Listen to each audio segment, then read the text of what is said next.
Bueno, el diagrama, les voy a ser sincero, no lo he calificado. Tuve un problemita con la plataforma que hasta anoche, como a las 9 de la noche, pude resolver. No sé por qué no me estaba dejando ingresar y le hice cambio de contraseña.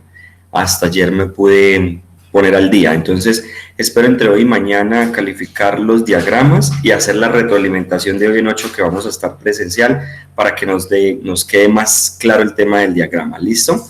Por eso no, pues no Listo, me preocupé, profe. porque yo dije también, bueno, pues ese lo retroalimento más fácil presencial. ¿Listo?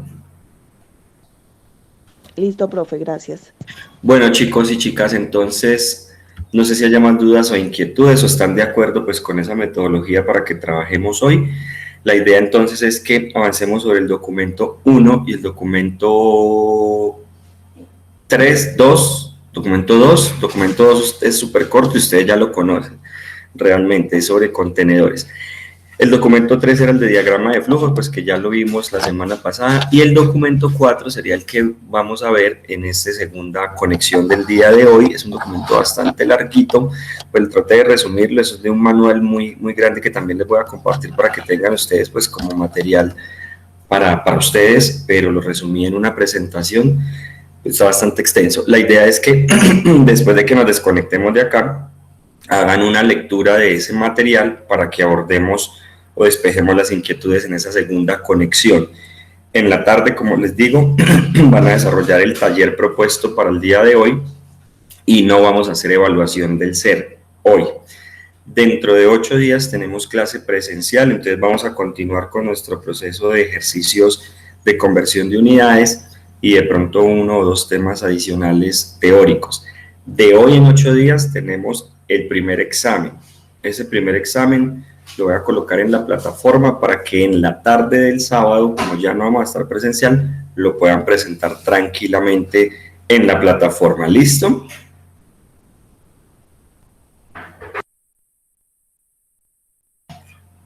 Asumo esos silencios como que están de acuerdo o están Sí, dormidos. profe, hágale. Por mi parte, sí, no hay problema. Yo no sé, hoy están muy callados. Están No hay súper nadie. callados. Están súper callados, están dormidos. Es que el clima está frío, entonces están dormidos todos. Bueno, chicos y chicas, entonces nos avanzamos sobre los temas 1 y 2 y el tema 4 lo abordamos, no sé si les parece, a las 10:30 de la mañana para que terminemos por ahí 11:30, 12, la segunda conexión. Bueno, entonces voy a presentar por acá. Este es el documento. Este es el documento que estábamos viendo la semana pasada. Ustedes estaban tan pendientes, me van a decir en dónde fue que quedamos. Es que alcanzamos a ver que era una carga, manipulación de cargas, cargas máximas de 25 kilogramos, técnicas de manipulación. Esto lo alcanzamos a ver, ¿cierto? El uso correcto de las ayudas mecánicas, sí. Los factores de riesgo, digamos como por acá. Ahí, profe. Decíamos por acá las técnicas para manipulación de cargas. Entonces, hay unos factores de riesgo asociados a esa manipulación de cargas, ya sea en el cargue o en el descargue o en la acomodación dentro de los centros de distribución o área de almacenamiento.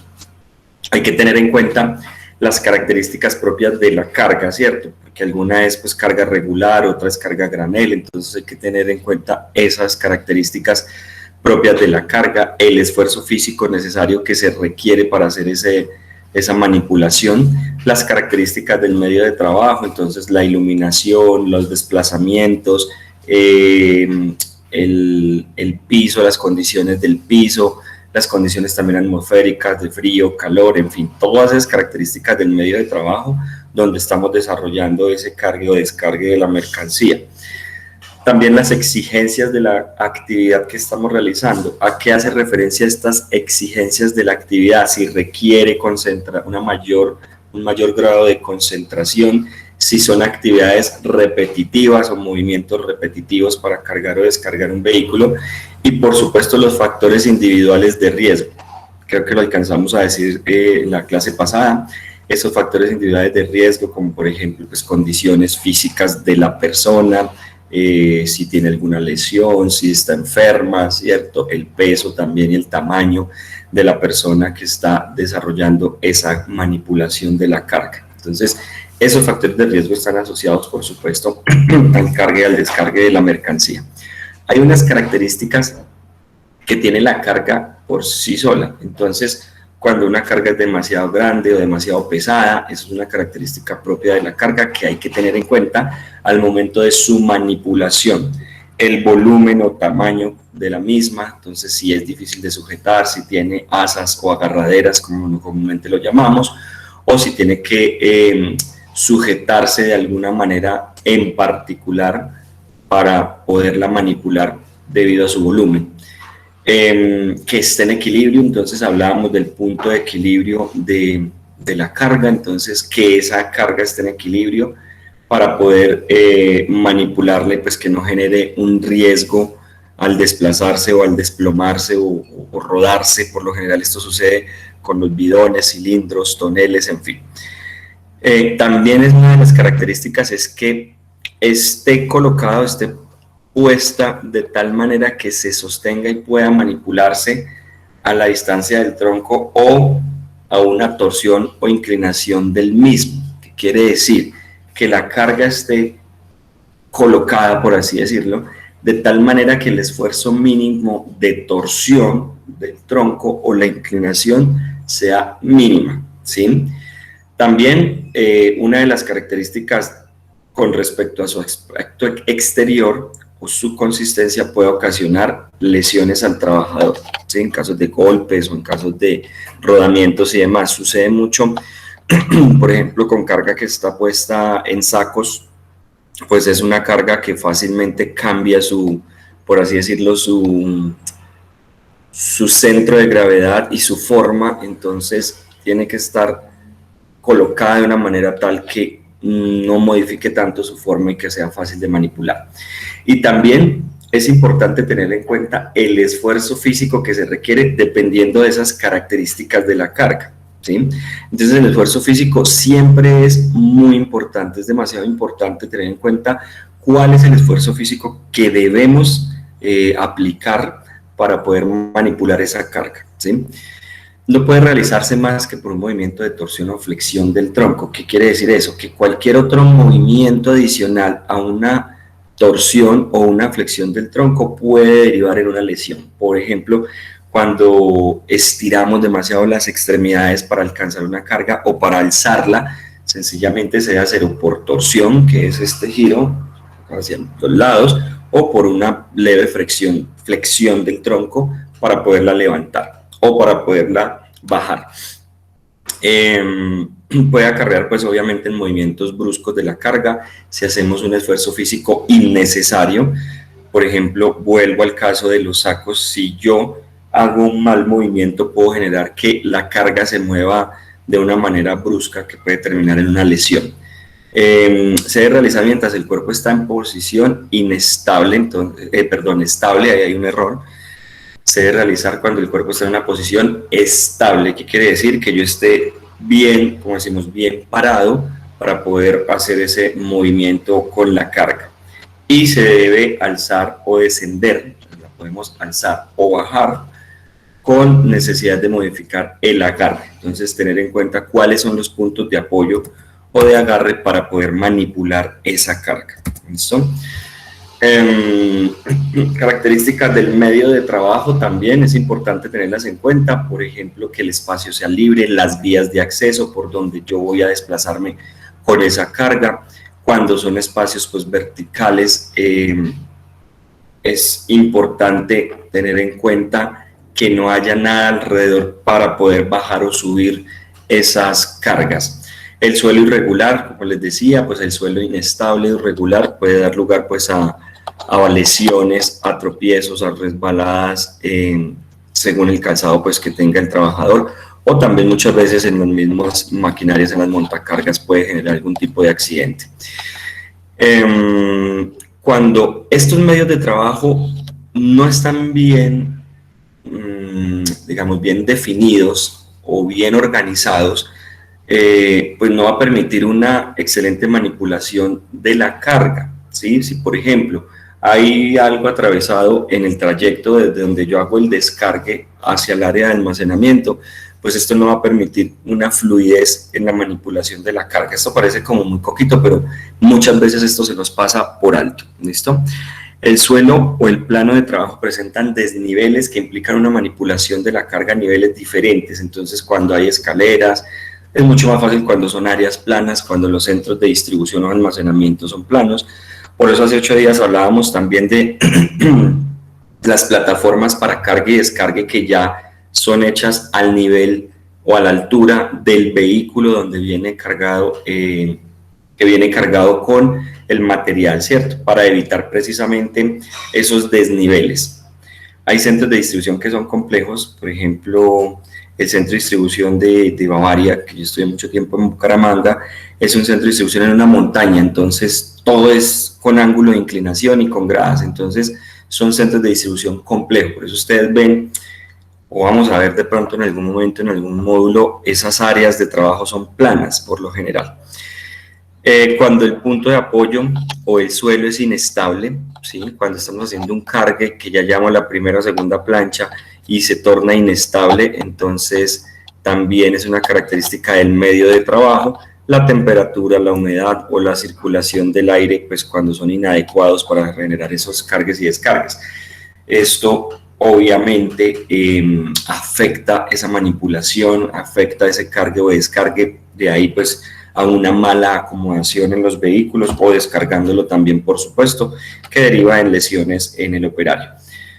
Iluminación no adecuada o exposición a vibraciones y exigencias de estas actividades en el medio de trabajo, pues esfuerzos demasiado frecuentes o prolongados, ¿cierto? Cuando no hay el espacio suficiente, entonces debo tomar otra ruta, cuando hay obstáculos en los caminos o interferencias para almacenar, pues debo tomar otra ruta, lo que hace que el esfuerzo físico sea mayor y sea más prolongado.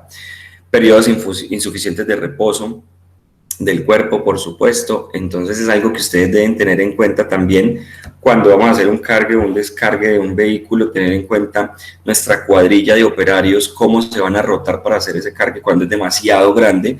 Hay vehículos que se puede demorar uno descargando los 7, 8 horas, entonces hay que hacer una rotación y periodos de descanso para evitar precisamente esas fatigas, ¿listo?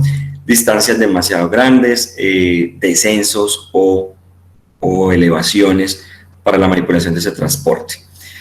Los ritmos de trabajo también son importantes tener en cuenta, es una exigencia que nos da esta actividad, una exigencia para el trabajador por el ritmo de trabajo, dependiendo pues también de los espacios y de los tiempos que tengamos para hacer esos cargues y descargues. Ya hablamos nuevamente del suelo irregular, la situación del medio de trabajo tampoco permite al trabajador la manipulación manual de las cargas a ciertas alturas que sean seguras y con las posturas correctas. Entonces, muy difícil si la altura es ya superior y tenemos que hacer un esfuerzo muy grande para poder subir o bajar la carga. ¿Listo? Bueno, habla mucho del suelo, de los desniveles que se presenten, los puntos de apoyo cuando sean inestables, sobre todo, como les decía, en los vehículos cuando ya hemos colocado la primera plancha, se tornan ya inestables para subirnos al vehículo y seguir cargando o descargando también.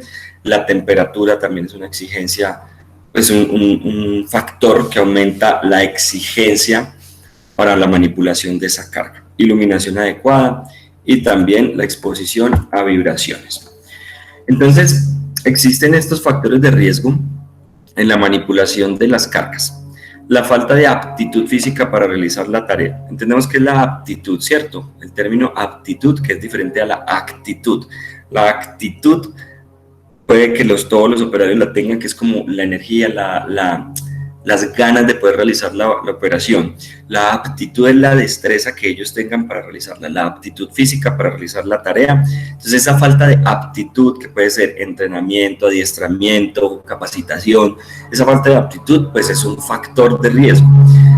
El uso inadecuado de ropas, el uso inadecuado de calzados u otros objetos personales o elementos de protección personal o elementos de protección individual, ¿cierto? Entonces, cuando no tenemos esos elementos, pues es un factor de riesgo. Cuando no tenemos el calzado adecuado, podemos tropezar, resbalar o nos puede caer una carga en el pie y si no tenemos el zapato adecuado, pues va a generar obviamente un accidente, un incidente.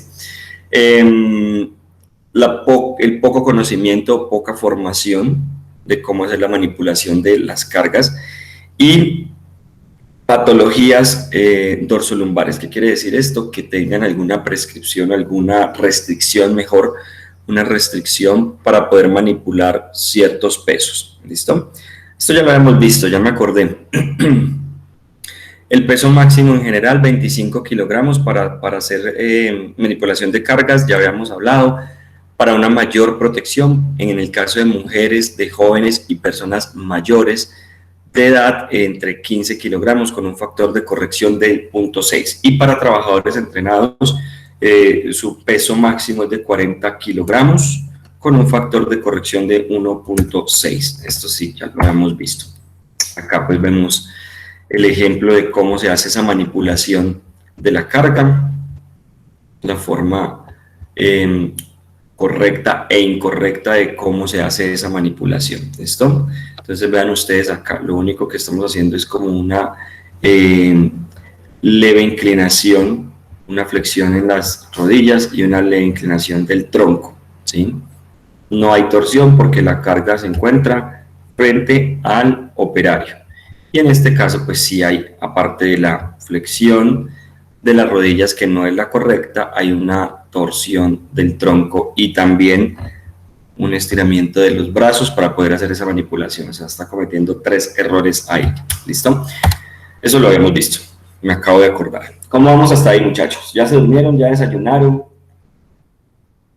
Ya Apenas vamos por el café. Vamos bien, vamos bien. El tinto tan bueno, yo no me he tomado el tinto de hoy. Vamos bien. Listo, súper, ya bañaron la boca, bueno, ya echan agua en la cara. Ahora hablemos de los principios básicos para la movilización de esos materiales. Entonces, esos principios primero deben integrar todas las actividades del manejo del sistema de una manera coordinada y que resulte práctico. ¿Qué quiere decir esto? Tener en cuenta absolutamente todas las actividades para la movilización, ya sea en el cargue o en el descargue. De ahí la importancia de diagramas de flujo, porque a través de diagramas de flujo, puedo hacer la descripción de todo el sistema, del sistema de cómo debo descargar, almacenar, transportar, ¿cierto? Y del caso, pues, también de cargues, cómo debo cargar, primero transportar y luego cargar al vehículo. Entonces, tener en cuenta todas las actividades del sistema para que sea algo coordinado. Seguramente unos estarán descargando en bodega, otros transportando y otros cargando el vehículo. Entonces, todo eso conforma un sistema y tener claro cómo desarrollar esas actividades. Primero, pues porque rinda el tiempo. Segundo, para no sobrecargar un operario con una sola actividad. Y tercero, pues para que no hayan accidentes o incidentes y todo fluya de una manera pues muy sincronizada. Ordenar de igual manera la secuencia de las operaciones y distribuir el equipo, ya lo acabé de decir. Simplificar el manejo al reducir o eliminar movimientos innecesarios. Muchas veces, o la gran mayoría de las veces, sobre todo en carga y descargue, realizamos movimientos innecesarios. Entonces, es importante tener en cuenta pues, cuál va a ser ese diagrama o ese conducto por donde voy a hacer ese carga y descargue pues, para evitar estar haciendo movimientos innecesarios o tiempos de espera innecesarios. Utilización del espacio construido, utilización pues, de todo. Por acá alguien nos está hablando. Llegó nuestro amigo Deiber. Buenos días, me presento, soy Deiber Barbosa, profe. Por eso que puedas conectarme 20 minutos tarde, acabo de llegar a trabajar. Tranquilo, Deiber, no me preocupes, Deiber. No estuviste la semana pasada, ¿cierto? Entonces acuérdame, ahora nos ponemos al día. Buenos días, sí, profe. No estuve la semana pasada porque pues no sabía de que el módulo se iba a iniciar la fecha como tal, hasta que me logré comunicar con el Politécnico porque es un módulo que tenía pendiente. Entonces, nada, aquí estoy y pues buenos días a todos. Bueno, David, tranquilo, no se preocupe. Profe, Sergio. el compañero José Balvin me escribió, me dice que va a llegar un poquito tarde porque no tiene internet en la casa. Ok, Hagan igual. cuenta, por favor. Listo, igual, bueno, recuerden, la asistencia está puesta en la plataforma habilitada hasta las 9:30 de la mañana. Si de pronto llegan tarde o no pueden asistir ahorita en esta primera hora, esto yo lo monto ahorita en la plataforma para que pues, se adelanten con este tema. David, acuérdame ahorita que terminemos para ponerte al día en lo que hicimos la semana pasada y este es ok, listo. Sí, señor, gracias. Ok, entonces, dentro de esos principios también, ya decíamos, emplear de manera óptima el espacio construido, o sea, aprovechar al máximo pues la zona de descarga, la zona de picking, todas las áreas que tengamos a disposición para hacer esa movilización de materiales, incrementar la cantidad, tamaño, peso de la carga manejada, teniendo en cuenta pues las condiciones, todas las condiciones físicas, atmosféricas, etcétera, etcétera, y seleccionar obviamente el mejor equipo al menor costo, ¿cierto? Entonces, tener en cuenta siempre los materiales o maquinaria que se requieren, los movimientos que se van a realizar. Por eso hablábamos la semana pasada también de las ayudas mecánicas, por ejemplo, la montacargas, entonces tener en cuenta los desplazamientos de la montacargas, que eso nos va a representar en tiempo y en plata, ¿cierto? Para hacer esos movimientos. De ahí, de por qué estamos viendo un poquito de matemática en este módulo. Estandarizar los métodos tiene todo que ver con diagramas de flujo, cómo podemos estandarizar, cómo podemos definir un método que todo lo podamos aplicar y que sea el óptimo, ¿cierto?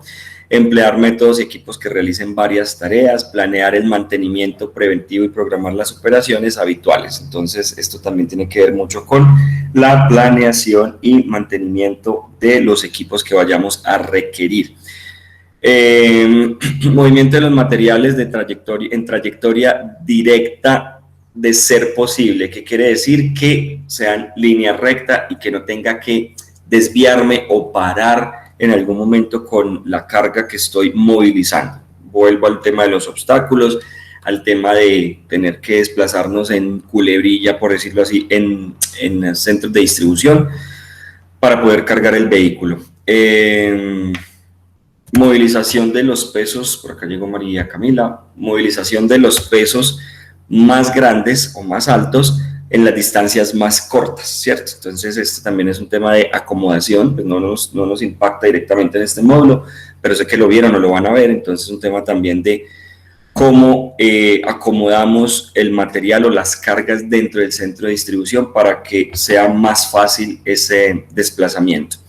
Y también tener plan B, siempre tener plan B o plan C o planes alternativos en caso de una falla en estos planes adicionales. Esto que vamos a ver a partir de acá, estoy seguro que ya lo vieron, entonces esto básicamente es un repaso de lo que ustedes ya saben. Entonces tenemos carga, los tipos de carga.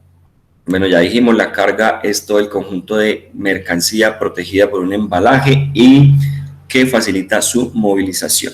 Entonces tenemos los tipos de carga: general, suelta, unitarizada y cargas a granel. Esto ya lo saben, entonces no voy a entrar a explicar así como mayor cosa de cada una. Por la naturaleza tenemos cargas perecederas, no perecederas, cargas frágiles, peligrosas y cargas extradimensionadas, ¿cierto? Entonces esos son las cargas según su naturaleza. Dentro de las cargas en general, pues tenemos todo tipo de cargas, o sea, cualquier objeto sujeto a movimiento y a transporte, pues ya definimos que es una carga, ¿cierto? Pueden estar en unidades independientes o pueden estar en grupos que lo llamamos unidades de carga. Entonces, cilindros, cajas, botellas, sacos, bidones, todo lo que nos imaginemos, pues constituye una carga general. Tenemos la unidad de carga o la unitarización, que es la agrupación de embalajes en una carga compacta de mayor tamaño. Entonces, ¿qué es lo que hacemos? Podemos reunir cargas más pequeñas y las colocamos en una estiba y a eso le llamamos una unitarización o unidad de carga, pues para que sea más fácil transportar, manipular y en fin, o almacenar, ¿cierto? Entonces, esto pues tiene unas cualidades interesantes porque nos reduce el espacio o las superficies de almacenamiento, es más fácil hacer un tema de contabilización de esa mercancía, facilita pues la manipulación de la misma y favorece pues todo el sistema logístico. Entonces por eso hacemos la unitarización de la carga. Tenemos cargas sueltas pues que son objetos o bienes que se deben manipular de manera separada. Entonces encontramos como ejemplo las planchas de hierro, los rieles, los tubos, las llantas, ¿cierto? Algunos casos también los bidones o toneles son carga suelta. Carga a granel, que tiene que ver en cualquiera de los tres estados, líquido, sólido, gaseoso, ¿sí? También hay carga a granel. Ay, parece que tengo guayabo. Entonces, los graneles se almacenan por lo general en tanques o silos. ¿Sabemos qué es un silo? No. Por Dios. No sabemos qué es un silo, muchachos. Nunca hemos escuchado. Profe, un silo es un tanque grande por donde ingresa, por decir, todo lo que son los cuidos, los almacenan ahí y en la parte de abajo trae un, por decirlo, es como especie de un embudo, pero grandote. Como una llave. Ajá. Ajá, una llave y de ahí van cargando sacos o van cargando a granel. Ok, muy bien, Sandrita. ¿Alguien más de pronto tiene algo complementario? Entonces, los silos son unos cilindros gigantes, unos cilindros antiguamente eran subterráneos, ¿sí? Por temas pues, de preservación de los cambios climáticos. Estos, digamos que es como el sistema de almacenamiento de los más antiguos, porque esto existe desde, no sé, antes de Cristo, de la antigua Grecia, Roma, en fin, donde almacenaban el trigo y todos estos elementos o todos estos alimentos, granos, los almacenaban en esos silos. Son toneles grandísimos, los vemos en algunas fábricas de harina, pues, que manejan trigo, que manejan arroz, en las arroceras pues es muy común verlos. Entonces son estos cilindros gigantes, ya no se hacen subterráneos, pero son unos cilindros gigantes que la parte inferior termina siendo, como decía Sandra, un embudo, como con una llave, y ahí vamos cargando los vehículos. Eso es un silo. ¿Listo? Son supremamente conocidos pues para ese almacenamiento o de carga a granel. Entonces, la carga a granel Inclusive señora los o muchachos que señorita, transiten por la autopista, en la parte de Soya, ahí en Bello, en las cabañas, en Bello, ahí pueden ver esos exactamente, contenedores. Pues exactamente. en este caso también lo podemos ver en cementos agros o cementos semes. Sí, señor, exactamente, porque esa carga es a granel, inclusive también en las empresas de gaseosa. En las empresas de gaseosa también vemos estos hilos gigantísimos, exactamente. Entonces creo que ya nos quedó claro. De pronto no teníamos claro, era el nombre, ¿cierto? El nombre técnico, que es el silo, ¿listo? Entonces, estas cargas o estos elementos o estos productos no se embalan, por supuesto que no, y no se unitarizan pues por la forma propia de esta carga, ¿sí? Entonces, sólidos como granos, minerales, fertilizantes, líquidos, petróleo, lubricantes o la gasolina, y gases como gas propano o gas butano, que es lo que normalmente se transporta. Entonces, dependiendo de el tipo de carga a granel, pues se transporta en tanque o se almacena en un silo. Listo. Eso hace referencia a la carga a granel. Carga refrigerada o perecedera. Entonces es esta carga pues que necesita unas condiciones específicas de temperatura, ¿sí? Para su almacenamiento y su transporte, lo que llamamos muchas veces la cadena de frío, ¿cierto? Entonces que no vaya a afectar la cadena de frío. Por eso también estamos hablando un poco de las temperaturas, de la conversión de temperaturas entre los diferentes sistemas. Entonces encontramos la mayoría de lo que es alimentos, frutas, verduras, carnes, pescados, mariscos y lácteos. Todos tienen que tener una conservación, y también, por supuesto, flores frescas que se transportan también pues deben, o algunas plantas deben tener algunas temperaturas de refrigeración. Cargas sobredimensionadas son aquellas cargas voluminosas, cargas pesadas que requieren un manejo especial. Cargas frágiles también, que por su composición tienen riesgo de estropearse, entonces también tienen un tratamiento especial para almacenar y para cargar o descargar en los vehículos y por supuesto transportar. Las cargas peligrosas son aquellas que tienen un mayor riesgo para la integridad de la persona o las personas en su entorno, ¿cierto? Y hay una mayor posibilidad de contaminación. Entonces, hay una clasificación que hace la ONU de cargas peligrosas, que son los explosivos, gases, líquidos inflamables, sólidos inflamables, sustancias comburentes y peróxidos orgánicos, sustancias tóxicas, material radiactivo, sustancias corrosivas, sustancias y objetos peligrosos varios.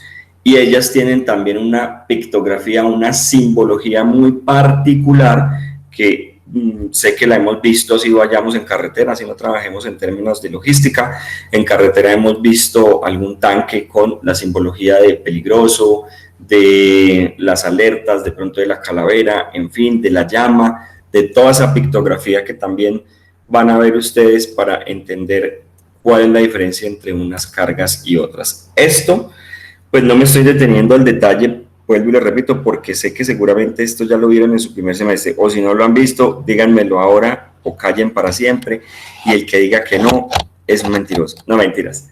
Pero es una forma de repasar también algunos temitas que ustedes ya vieron. Yo les decía... Ya lo habíamos visto.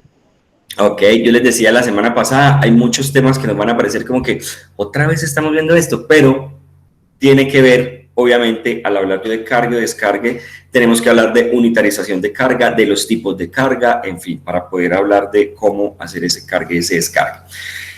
La diferencia acá es que vamos a hablar de los riesgos que tienen que ver con los operarios, ¿cierto? Me interesa más que como que entendamos cuáles son las implicaciones que tiene en el operario la manipulación de las cargas al momento de hacer un cargue o un descargue de un vehículo. Entonces, hay unos riesgos físicos que tienen que ver con la temperatura, la radiación, las temperaturas extremas, ya sea por frío o por calor, la radiación infrarroja y también radiación ultravioleta.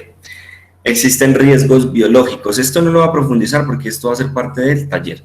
Los riesgos biológicos, entonces los riesgos biológicos, me enredé, biológicos, haciendo referencia a enfermedades, contaminación o demás, como anquilostomiasis, carbunco, alergias, muermo, tétanos, espiroquetosis, en fin, todo lo con lo que el operario se puede contaminar, no es la palabra, contagiar de alguna manera.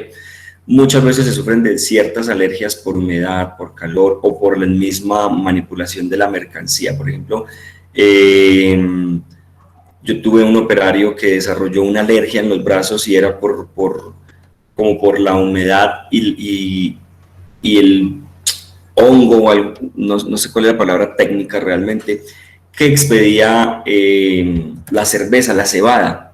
Entonces tenía una alergia y nos dimos cuenta que era pues por esa manipulación de ese elemento, ¿sí?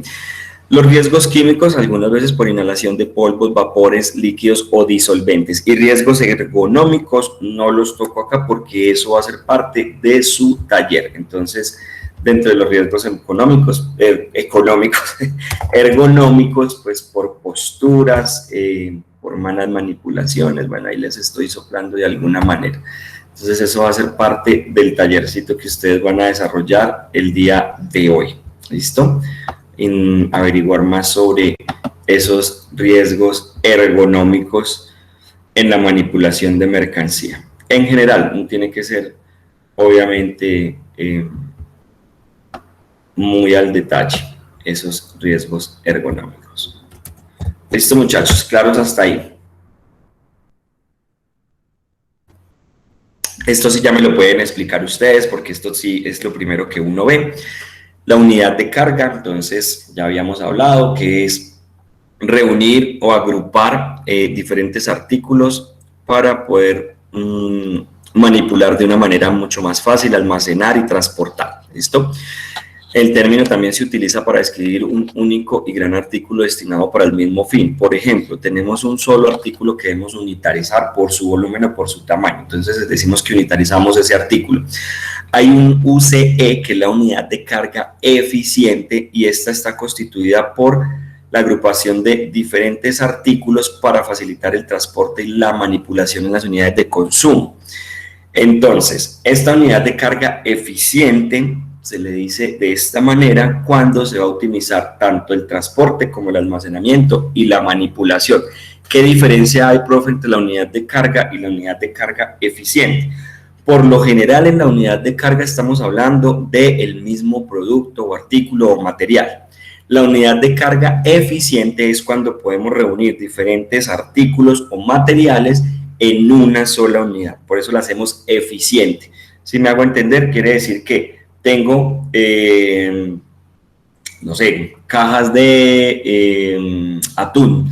Tengo por otro lado cajas de maíz. Estoy inventando, ¿cierto? Todo empacado, obviamente, en latas.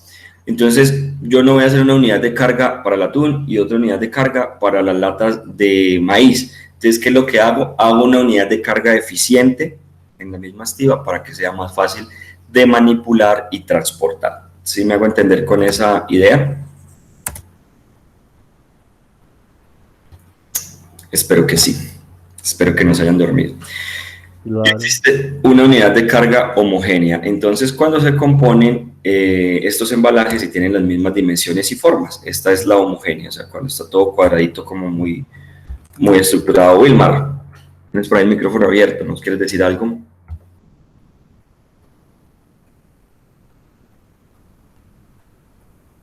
Parece que no. Ok. Y esto también tiene que ver con la configuración de la carga, la posición y la forma, ¿sí? No sé si estos gráficos ya los habían visto, o es la primera vez que los ven. Muchachos, ¿se fueron o qué hacemos? Me siento solo. Profe, como recuerdo que lo había visto por ahí por el lado de la empresa una vez. Por acá estamos. Ok, entonces tenemos la posición y la forma de la carga, entonces que siempre esté de forma vertical y a ras o alineado con los bordes de la estiba. Esto ustedes ya lo conocen. Entonces vean ustedes el entrecruzado que hay en cada plancha, que es lo que evita que se vaya a pandear o a salir esa carga del vehículo. Estamos hablando acá de cargas pues que son homogéneas, ¿cierto? Entonces, aprovechar la superficie del vehículo, hacer una excelente carga pues, para evitar este tipo de situaciones que son volcamientos internos y que pueden derivar en un volcamiento del vehículo porque lo hace perder su centro de gravedad, porque el vehículo también tiene un centro de gravedad. Por acá llegó alguien, llegó José Balvin, el tocayo de mi amigo J Balvin. Entonces, al hacer este tipo de configuración de la carga, pues estamos facilitando la manipulación, la acomodación, la colocación en las estanterías y en los vehículos cuando vamos a hacer cargue o descargue de los mismos, ¿cierto? Hacemos un mayor aprovechamiento de el área de almacenamiento, ya sea en estantería o en piso. Y acá pues tenemos consecuencias cuando no cuando no cargamos de manera correcta o no pilamos de manera correcta. Entonces vean ustedes este cargue, yo creo que son como sacos, hay un desbordamiento sobre la estiba, no hay un entrecruzado, lo que me deja estos espacios que aparecen en negro, todos estos espacios, que es por espacios que ya van quedando vacíos a medida que esta carga se va... voy a cambiar el puntero de mi mouse para que lo veamos. Puntero láser. ¿Qué es lo que hace que se vayan separando y se vayan cayendo? Miren ustedes en la estantería o en el vehículo cómo está esta carga de mal apilada. ¿Listo? Consecuencias de las posiciones incorrectas. Entonces hay 4 posiciones incorrectas en esa configuración de la carga. Una de ellas es el desbordamiento, cuando sobresale de la estiba. Ustedes se fijan acá. El escoramiento, cuando forma como unas escaleras, porque si ustedes se fijan, esta carga no está entrecruzada en ninguna plancha, entonces empieza a moverse hacia un lado o al otro y genera este escoramiento que es como estas escaleras. Están las protuberancias, cuando quedan algunas planchas sobresaliendo de las otras, y existe la carga adentrada. Y es el menos peligroso, la carga de entrada. Muchas veces nos queda de esta manera, pero también es una forma incorrecta de apilar. Entonces siempre buscar que lleguemos al ras o a los niveles de la estiba. Entonces, la configuración de la carga, entonces cómo se carga un camión a la salida, las curvas o baches en el trayecto, y miren ustedes lo que genera el estado de la carga a la llegada. Entonces es muy importante la forma en cómo configuremos esta carga inicialmente en el vehículo, porque pues obviamente por vibración, por desniveles y demás, o los movimientos que tenga el vehículo, de esta manera va a llegar la mercancía o la carga, y es pues obviamente un tema económico bastante delicado, y por supuesto en términos de descargue de este vehículo súper complejo y peligroso para todos. Entonces miren los principales errores también que existen en la conformación de las estivas. Aquí están alineadas todas. Aquí supuestamente hicieron un entrecruzado, pero lo que hicieron fue distribuirlo en parejas. Entonces miren ustedes acá, no hay entrecruzado, acá tampoco. Acá dejaron un vacío en medio de la estiva. Muchas veces nos pasa esto, pero lo importante es que esto sea, que se rellene, ¿cierto? Que tenga algo ahí para que le dé consistencia. Esta es otra configuración incorrecta. Bueno, esta es otra. Esto es la vista superior de la estiva, ¿sí? La configuración superior. Y esta es la vista lateral, sin cruzamiento, doble fisura, bolsas, que son estos espacios, cavernas, que son estos espacios también que quedan, y escalera, cuando dejamos de esta manera puesta la mercancía. ¿Clarísimos hasta ahí, sí o qué? Sí, profe. Listo. Acá, la altura de la carga, entonces, vean ustedes, en términos de ergonomía, que es lo que siempre les he repetido y que vamos a hacer mucho énfasis en este módulo. En términos de ergonomía, pues vean ustedes ya la posición del operario, ya está tratando de empinar sus pies, ya está haciendo un estiramiento pues innecesario para poder apilar esa mercancía, ¿sí? Entonces es importante la altura de la carga, la estructura y cohesión de la carga. Entonces, ¿cómo hago yo esa unitarización? Pues para que no me genere un derrumbamiento en la estiva. Paletizar, ya sabemos qué es paletizar, los métodos de paletización, primeros tendidos en columna, últimos trabados. Entonces, amarres de columnas o estas, digamos, estas planchas que se le colocan para darle mayor estabilidad a la carga. Mira, aquí hay un paletizado de sacos de arroz, sacos pequeños de arroz, súper bien organizadito. Y los beneficios de paletizar, pues hay una pérdida del espacio útil o un mejor uso del espacio en los vehículos, y hay un ahorro de tiempo en el cargue, en el descargue y del viaje pues en total, ¿cierto? Entonces es uno de los beneficios de paletizar. Por eso retomamos todo lo que es unitarización de carga, tipos de carga y paletización para poder hablar de carga y descargue. ¿Listo? Aquí están pues paletizando estos tres operarios.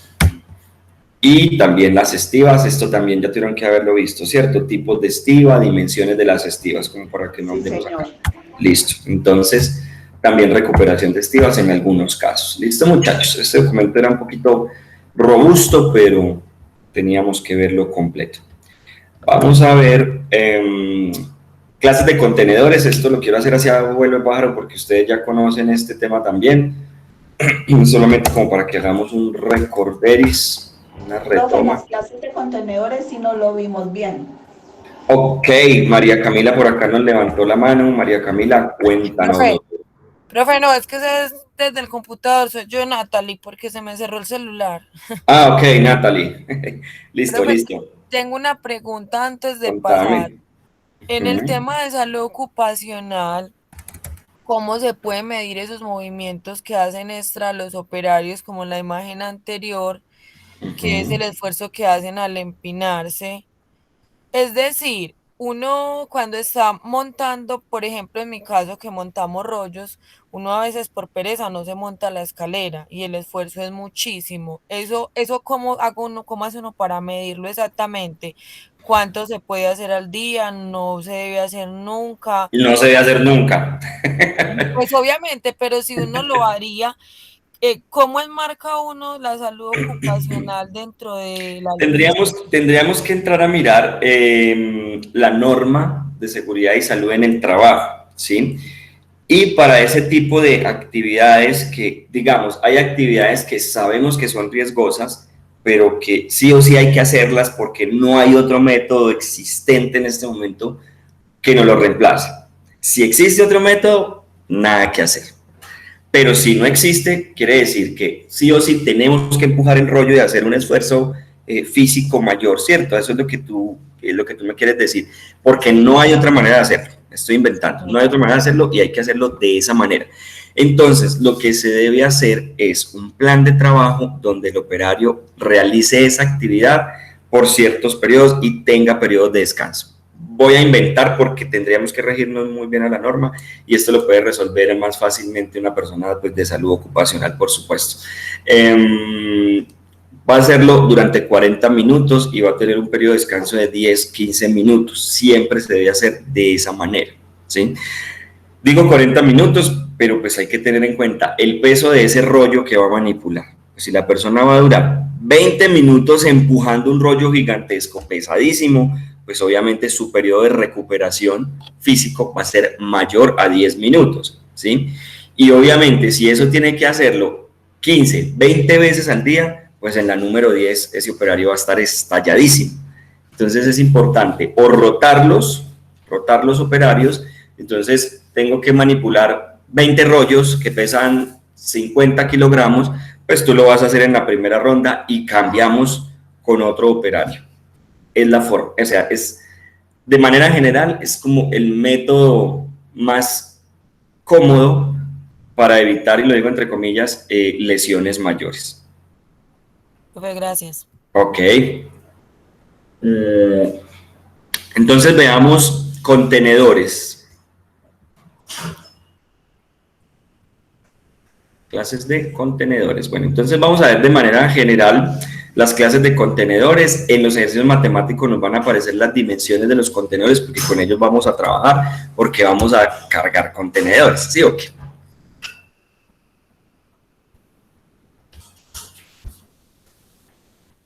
Entonces por acá le vamos a dar compartir una ventana.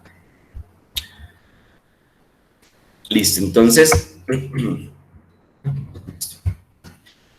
el contenedor pues no es nada más que un recipiente para el transporte, ya sea marítimo, fluvial, transporte terrestre o multimodal. Sabemos qué es el transporte multimodal, hemos escuchado esa palabra. La verdad no. ¿No? ¿Alguien ha escuchado qué es el transporte multimodal? ¿Ninguno? Bueno, el transporte multimodal es un transporte combinado donde intervienen dos o más medios de transporte. Por eso lo llamamos multimodal, o sea, que utiliza que dentro del mismo contenedor, o sea, que el mismo contenedor que lleva la mercancía o la carga va a utilizar diferentes medios de transporte. ¿Qué quiere decir eso? Que a Colombia llega por barco desde la China, ¿sí? Entonces ahí ya utilizó un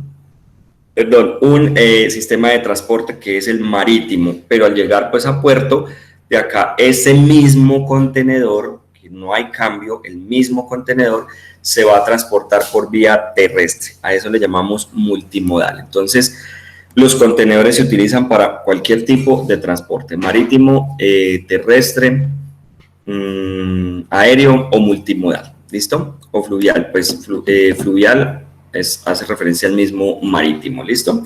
Entonces, ¿de qué se trata? Pues de unidades o de cajas, pues no quiero ponerme con tanta cosa, porque pues es una caja, es un cajón grandísimo que protege la mercancía pues de diferentes factores externos o internos, ¿cierto? Están fabricados bajo normas o estándares internacionales, por lo general la normativa ISO, y también se les reconoce como contenedores ISO, ¿sí? De manera general. Ese contenedor es un ISO, todos los contenedores por lo general son ISO porque pues vienen establecidos de forma estándar a nivel internacional, pues por términos obviamente de transporte en cualquier región del mundo, pues para que sea fácil de manipular y transportar. Encontramos diferentes tipos de contenedores. El más común, digamos que el más utilizado o el estándar se llama dry van. Dry van es un contenedor estándar. se utiliza principalmente para el transporte de cargas secas como bolsas, cajas, máquinas, muebles, entre otros, ¿sí? Su capacidad de almacenamiento es de 23.000 kilogramos y tiene una extensión entre 20 y 40 pies. Esa es la extensión. Entonces tenemos un dry van pequeño y un dry van estándar, uno de 20 y otro de 40 pies. Ese es el general, digamos que es el más común que podemos observar. De hecho, estos dry van son los que utilizan ahora para hacer casas y demás cosas cuando ya pues acaba su vida útil. Estos son los que utilizan para hacer oficinas, no sé si hemos visto de pronto por ahí en televisión. Inclusive acá hay un coworking que es como un centro de trabajo ahí como subiendo por San Diego. Ahí hay un coworking que está hecho con estos cajones grandísimos, con contenedores dry van. Están los Haiku. Los Haiku son muy parecidos a los dry van, al dry van estándar. La diferencia es la altura. En los Haiku tiene unas medidas de 2,7 metros de altura, ¿sí? Haciéndolos pues muy apetecidos para las cargas voluminosas y sobredimensionadas cuando tienen que ir contenerizadas. Son muy fuertes, son seguros también, resistentes a la intemperie, pues en general los contenedores están diseñados pues para someterse a diferentes cambios de temperatura, pues si vienen por barco obviamente están sometidos al agua, al sol, en fin, a la lluvia, lo cual lo hace muy útil en el transporte marítimo de mercancía, los Haiku. Tenemos los open top. Los open top tienen las mismas medidas del dry van y el Haiku, pero se diferencia por tener la parte superior descubierta, ¿sí? Ustedes se fijan acá, el puntero nuevamente.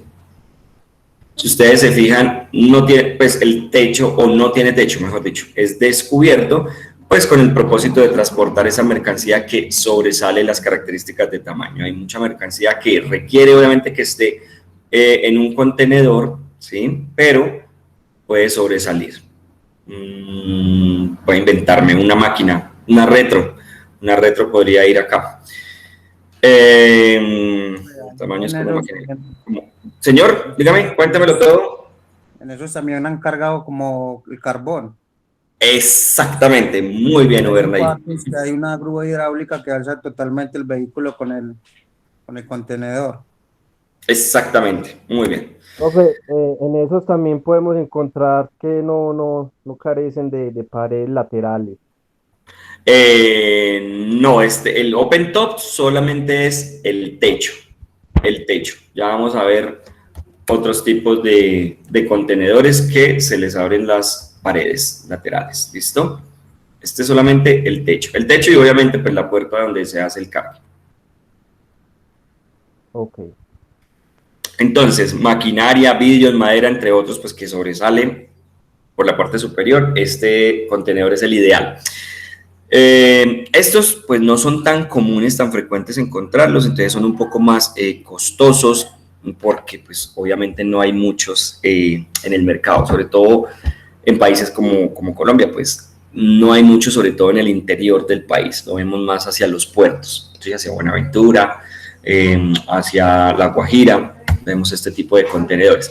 A este es el que tú haces referencia, el flat rack. El flat rack no tiene paredes, ¿sí? Entonces se conoce mucho como plataforma plegable porque pues le faltan sus paredes laterales y este tipo de contenedor se usa para el transporte de vehículos pesados, maquinaria sobredimensionada, entre otros. El flat rack, este es el otro tipo de contenedor, muy diferente a este. También tenemos los bulk. Los bulk están diseñados para el almacenamiento y transporte de productos a granel. El bulk, si ustedes, pues no es que se vea muy bien en este dibujo, se fijan en la parte superior, encontramos unas tapas. Acá, este tiene 3 tapas por donde hacemos el cargue de este vehículo, ¿sí? Hace las veces como de silo, por así decirlo, ¿sí? Y tiene una compuerta de carga. Bueno, estas son las compuertas de carga, esas tapas de encima, las compuertas de carga para introducir el producto, y tiene una compuerta para descargue, que es esta. Entonces, si ustedes se fijan, este no abre como normalmente abriríamos un dry van, sino su compuerta es esta.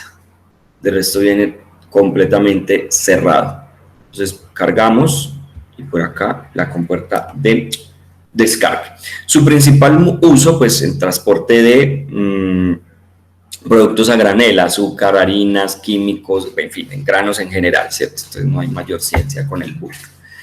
Está el open site. El open site, su característica principal es que sus laterales tienen la posibilidad de abrirse, o sea, diferente porque tiene la compuerta, pero tiene la pared, perdón, lateral, pero puede abrirse, muy diferente al flat rack, ¿cierto? Al flat rack que no las tiene. Este las tiene, pero las podemos abrir, ¿sí? Su función principal es facilitar el proceso de cargue cuando, cuando la carga por sus dimensiones no puede ingresar por la puerta del contenedor. Entonces, abrimos tanto la compuerta trasera como la lateral para poder, pues, cargar este tipo de contenedor. También se utilizan en transporte de maquinaria, de cables, de rollos de aluminio o rollos de acero. ¿Listo? Entonces es útil para ese tipo de cargas. Y tenemos el reefer. El reefer es un contenedor con sistema de refrigeración, o sea, una nevera gigante. ¿Listo? Para mantener, pues, las temperaturas específicas dependiendo del tipo de mercancía o de carga que estemos transportando. Útil, pues, para perecederos como carnes, frutas, verduras y también, pues, para ciertas partes electrónicas. Hay muchas partes electrónicas o materiales como películas súper delgadas, en materiales súper sensibles al calor que necesitan ser transportados a una temperatura constante. Entonces se utiliza este tipo de contenedor. Y tenemos también el isotank, que son muy comunes, que los vemos comúnmente en las carreteras de nuestro país transportando gasolina. Entonces esto es un tanque sellado muy parecido, pues, a una bombona, una pipeta de gas para transportar líquidos potables, puede ser leche, puede ser agua, alimentos, o también peligrosos y no peligrosos como corrosivos, tóxicos, inflamables y explosivos. Tiene una estructura exterior que es como este marco, ¿sí? Este marco que lo que ayuda, pues, es obviamente a proteger y a contener de alguna manera el tanque interno o ese cilindro, ¿listo? Y también, pues, obviamente por un tema de almacenamiento, con esta estructura podemos apilar entre sí estos isotanques, ¿listo? Y también tenemos el FlexiTank. Este no es muy común, parece como una nave espacial. Este no es para nada común entre nosotros. Este isotank tiene una bolsa flexible de polietileno que se acomoda dentro, entonces está el contenedor y dentro está esta bolsa de polietileno de un contenedor utilizada para transportar líquidos. ¿Qué pasa? Que podemos transportar dentro de la bolsa el líquido y obviamente está el contenedor para proteger esa bolsa. ¿Listo? Estas bolsas son desechables, es de un solo uso. No es muy común encontrar un tipo de FlexiTank en nuestro medio. ¿Listo, muchachos? ¿Alguna duda, inquietud con respecto a los contenedores? Todo clarísimo, todo perfectísimo. Hablen ahora o callen para siempre. Sí, profe. Listo, muchachos. Entonces,